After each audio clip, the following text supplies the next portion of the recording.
Welcome back to Chronicus Blasphemus. I'm Krista, and today we continue our 31 Days of Darkness with a goddess whose power and independence threaten the very structure of Norse mythology. Her name is Skadi, the mountain huntress whose thirst for vengeance brought her from enemy of the gods to reluctant member of their pantheon. Unlike the sanitized female deities of popular culture, Skadi was no gentle goddess of hearth and home.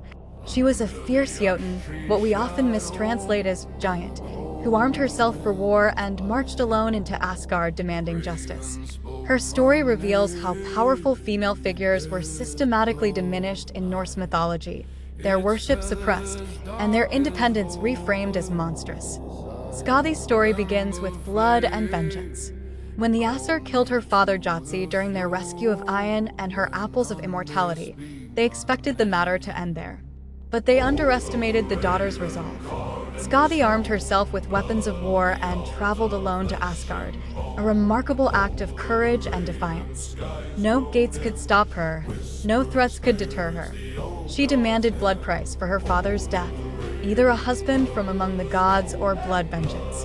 The gods, seeing her determination, offered compensation instead of battle. They promised her a divine husband, but with a cruel twist, she could choose only by looking at their feet. Expecting to select the beautiful Balder, she instead found herself bound to Ullr, god of the sea and coastlines. This marriage was no happy union, but a political arrangement designed to neutralize a powerful enemy. Yet what makes Skadi remarkable is how she refused to be fully assimilated. Unlike other female figures absorbed into the pantheon through marriage, Skadi refused to surrender her identity. She maintained her name rather than taking her husband's. She kept her titles as Durgu Ski Goddess and Undurdis Ski Lady. Most importantly, she continued hunting in her beloved mountains rather than dwelling by Njr's sea. Their incompatibility became legendary. In Njr's coastal home, Skadi could not sleep for the calling of seabirds. In her mountain dwelling, Njr could not rest for the howling of wolves. This wasn't merely a domestic dispute, but a fundamental clash of cosmic domains, sea versus mountain, civilization versus wilderness.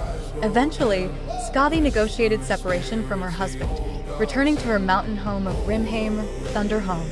This act of independence was remarkable in Norse mythology, where female figures were typically defined by their relationships to male gods. Skadi's name itself reveals her true nature, likely derived from the Proto-Germanic *skadwo meaning shadow, *, or connected to *skaze meaning harm. She was no benevolent nature goddess, but a deity of winter's deadly aspects, vengeance, and wild justice beyond civilization's laws.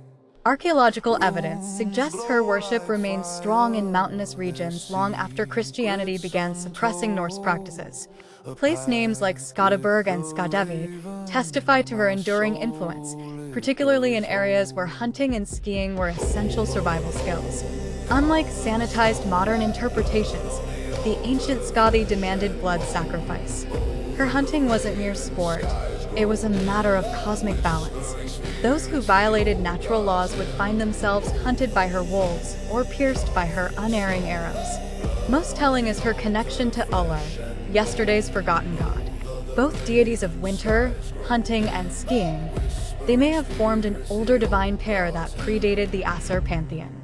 Their worship was systematically diminished as newer gods rose to prominence. Skadi's story represents a pattern we see repeatedly in mythology.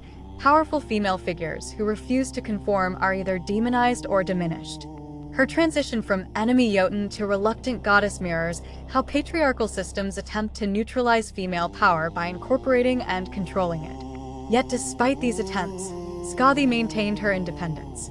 She never fully integrated into the Ullr pantheon. She kept her connection to the wild, untamed mountains. She continued to hunt with her wolves and enforce her own justice. Today, Skadi survives primarily as a footnote in Norse mythology, her worship largely forgotten. But in the deepest winter, when snow blankets the mountains and wolves howl in the distance, something of her power remains. Those who venture into her domain would do well to remember. The mountain huntress still demands respect, and her arrows never miss their mark. Tomorrow, we'll explore another deity deliberately obscured from history, one whose connection to both fertility and death challenged later religious narratives. Until then, remember that understanding our forgotten gods helps us navigate our spiritual present. Keep blasphemous, folks.